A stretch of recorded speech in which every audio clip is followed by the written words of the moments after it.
সমস্ত ইউনিয়নের নেতৃত্ব দেয় এবং হাজার হাজার মানুষের প্রতিনিধিত্ব করে।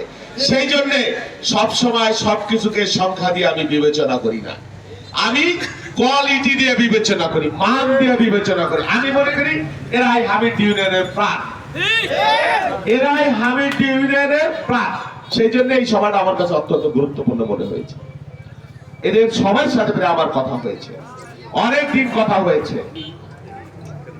এবং তাদের কাছ থেকে আমি আশ্বস্ত হয়েছে। প্রথম কথা বলে নেই, দেখেন আমাদের বিরুদ্ধে এমন অপপ্রচার করা হলো। আমি একটা আজীবন যোদ্ধা মানুষ, জন্ম থেকে জ্বলছি, জন্ম থেকে আমি লড়াই করে করে এই জায়গায় আসছি।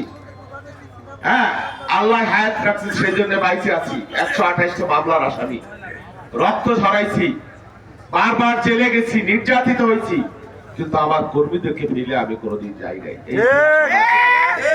রাজনীতি করি, বাংলাদেশের এক পাশ থেকে অন্য পাশে যান, পৃথিবীর যে দেশ আছে সেই দেশে যান। আমি 28টা দেশ ভ্রমণ করেছি যেখানে বাংলাদেশে আছে, আমি সেখানে $1000 ব্যয় করতে পারি নাই। সত্যি কথা, মানুষের ভালোবাসা, বাংলাদেশের মানুষের ভালোবাসা। আপনি এখান থেকে ভাঙ্গা যান, ফরিদপুরে যান, আমার নেতা আছে, কর্মী আছে, যদি আমার পরিচয় দেন আমি বিশ্বাস করি আপনাকে এক কাপ চা না খাওয়ায় ছাড়বে না।